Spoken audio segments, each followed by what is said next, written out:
CBSEৰ দ্বাৰা পৰিচালিত ইংৰাজী মাধ্যমৰ বিদ্যালয়ত মাতৃভাষাৰ জয় জয়কাৰ।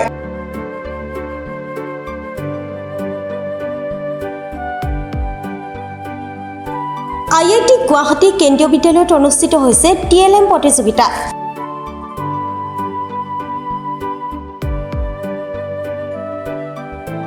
ছাত্ৰ-ছাত্ৰীয়ে নিজ হাতে লিখি প্ৰদৰ্শন কৰিছে জগতগুৰু শ্ৰীমন্ত শংকৰদেৱৰ অমৰ সৃষ্টি কৰতল কমল কমল দল নয়ন। ছাত্ৰ-ছাত্ৰীয়ে সাজি উলিয়াইছে হিন্দী, ইংৰাজী আৰু মাতৃভাষাত শিক্ষণ সঁজুলি তথা কৌশল। ছাত্ৰ-ছাত্ৰীসকলে নিজে প্ৰস্তুত কৰি প্ৰদৰ্শন কৰিছে বাপতিসাহোন ভোগালী বিহুৰ খাদ্য সম্ভাৰ।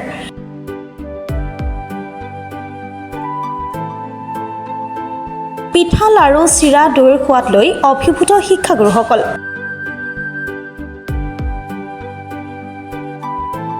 প্ৰদৰ্শন কৰা হৈছে অসমীয়াৰ স্বাভিমান, শৰাই জাপিকে ধৰি কাঁহ পিতলৰ বিভিন্ন সামগ্ৰী।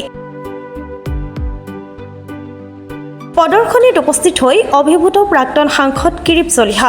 TLM का उद्देश्य ही है विद्यार्थियों को सहज और सरल रूप में सिखाना और सीखना, जिससे विद्यार्थी जैसे ही TLM का हम लोग यूज करते हैं वैसे उनके मन में एक चित्र बन जाता है और चित्र के माध्यम से जब वो समझते हैं तो वो चीज़ें आसानी से उनके जेहन में चली जाती हैं।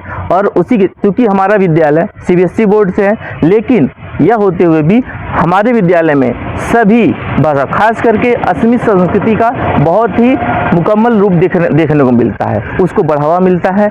और जिसकी वानगी अभी हाल ही में हमारे विद्यालय में जो कार्यक्रम आयोजित हुआ उसमें शंकरदेव जिन्होंने 12 वर्ष की उम्र में विद्यालय जाते हैं और एक कविता लिख देते हैं, उस कविता का भी प्रदर्शन वहाँ दिखाई पड़ता है जो बच्चों की रचनात्मक और सृजनात्मक क्षमता को दर्शाता है। और यहाँ के बच्चे अपनी मातृभाषा के प्रति कितना लगाव महसूस करते हैं इसका बहुत ही संजीदा चित्रण वहाँ दिखाई पड़ता है। इतना ही नहीं, यहाँ के महत्वपूर्ण जो सांस्कृतिक त्यौहार है भोगाली बिहू में जो बनाए जाते हैं पेठा इत्यादि इतने स्वादिष्ट थे कि अधिकारीगण भी जब उसको देखे तो उनके मन में भी उनके प्रति उनके स्वाद को चखने की लालसा जगी। और जैसे ही हमारा कार्यक्रम समाप्त हुआ मिनटों क्या सेकंडों में वो चीज़ वहाँ से गायब हो गई। इससे यह पता चलता है कि यहाँ का जो स्वादिष्ट व्यंजन के रूप में वो इस्तेमाल हो रहा है वो भोगाली बिहू में पेठा कितना स्वादिष्ट है, जो लोगों के लिए एक तरीके से मेरे लिए भी मुझे भी एक पेठा वहाँ पर मिला और उसके स्वाद को चखा तो वो मेरी यादों में अविस्मरणीय काल के लिए एक तरीके से थम सा गया है, ये वो यादों में बसा ही रहेगा। तो यह यहाँ की संस्कृति, यहाँ की जो कल्चर है वह हमें कहीं न कहीं प्रेरित करता है और उनके जो समर्पण है उनके प्रति हमें कहीं न कहीं एक अलग ही एहसास दिलाता है। विद्यालय मिनी इंडिया বুলি কোৱা হয়। ইয়াত ভাৰতৰ বিভিন্ন ঠাইৰ পৰা মানুহ আহি চাকৰি কৰে আৰু তাৰ লগতে আমাৰ ইয়াত অসমীয়া মানুহ আমি কেইজনমান আছো টিচাৰ শিক্ষক। আৰু ইয়াত যেহেতু হিন্দী আৰু ইংলিছ মিডিয়াম ইয়াত বেছি চলে কিন্তু অসমীয়াকো বহুত প্ৰাধান্য দিয়া হয়।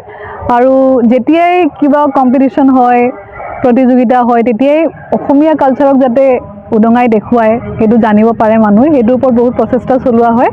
এইবাৰো যি হৈছিলে সদ্যহতে যিখন হৈ গ'ল তাতো বহুত সুন্দৰ আমাৰ ল'ৰা ছোৱালীবোৰে শিক্ষণবোৰ বনাইছে আৰু তাত ধুনীয়া ধুনীয়া ভোগালী পিঠা আৰু এই শৰাই আদিবোৰ দেখুওৱা হৈছে। আৰু পিঠাবোৰ আমাৰ শিক্ষকসকলে ইমানেই ভাল পায় যে মানে নক'ব আৰু এইটো প্ৰগ্ৰেম হ'লেতো খায়ে আৰু এনেও কেতিয়াবা কিবা বিহু হ'লে মানে চবেই লাগে সিহঁতক যে কয় যে বহুত ভাল লাগিছে বনাওক। আৰু এইটো আমাৰ ষ্টুডেণ্টখিনিও বহুত মানে জনা হৈছে, জাগ্ৰত হৈছে অসমীয়া যে এটা সংস্কৃতি আছে বহুত মানে সমৃদ্ধিশালী সংস্কৃতি, এইটোৰ প্ৰতি তেওঁলোকে সৰু কালৰ পৰা তেওঁলোকৰ এইটো এটা জাগৃতি আহিছে। আৰু প্লাছ শংকৰদেৱৰ যিটো প্ৰথম কবিতা সেইটো তেওঁলোকে TLMৰ ওপৰত সুন্দৰকৈ লিখি আৰু জতুৱা ঠাঁচ আদি বহুত প্ৰদৰ্শনী তেওঁলোকে নিজেই শিকি বুজি प्रदर्शनी दिसे। जो TLM का है, TLM का एक बहुत ही बड़ा रूप बच्चों ने बनाया है और अलग अलग भाषाओं का TLM बनाया, उन्होंने खुद से बनाया है। इससे ये दिखाता है कि बच्चे अपने आप में ही पहली चीज़ों को समझते हैं और उनको प्रदर्शनी के रूप में प्रदर्शित कर रहे हैं। उस चीज़ को देखने के बाद अब ये लग रहा है कि बच्चों ने लेवल को कितना अप किया है, ग्रो किया है।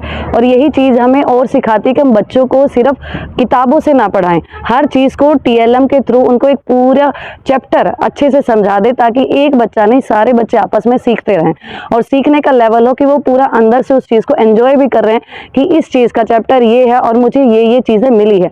तो एक बच्चा अब दूसरे बच्चे को भी समझा सकता है कि ये चीज़ के थ्रू ऐसी ऐसी चीज़ें हमारा चैप्टर पूरा हो गया। अब वो पूरी तरीके से टीचर पे आश्रित नहीं है, जिससे हमारा जो कक्षा का पूरा एनवायरनमेंट है वो पूरा खुशी से भर जाता है। एक बोर्डम वाली चीज़ है बच्चों से बहुत दूर हो गई है।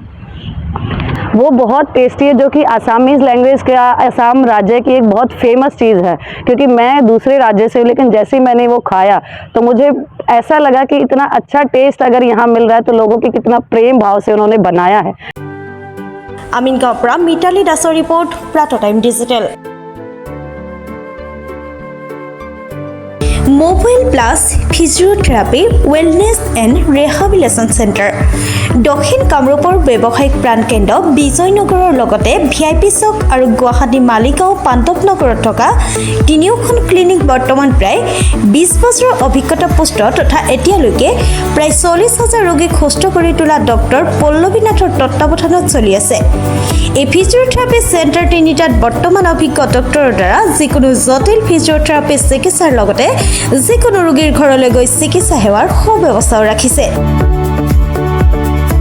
আমাৰ ঠিকনা mobile plus physiotherapy wellness and rehabilitation centre, opposite Oparshali Bijoynagar SBI branch. আমাৰ VIP চকৰ ঠিকনাটো হ'ল VIP Chowk near VIP bus stop, Borjhar, Guwahati. আমাৰ মালিগাঁও ঠিকনাটো হ'ল চেলাছ 360 physiotherapy and rehabilitation centre, Maligaon Pandavnagar, Guwahati 12। আমাৰ যোগাযোগ নম্বৰ হৈছে 8011744696।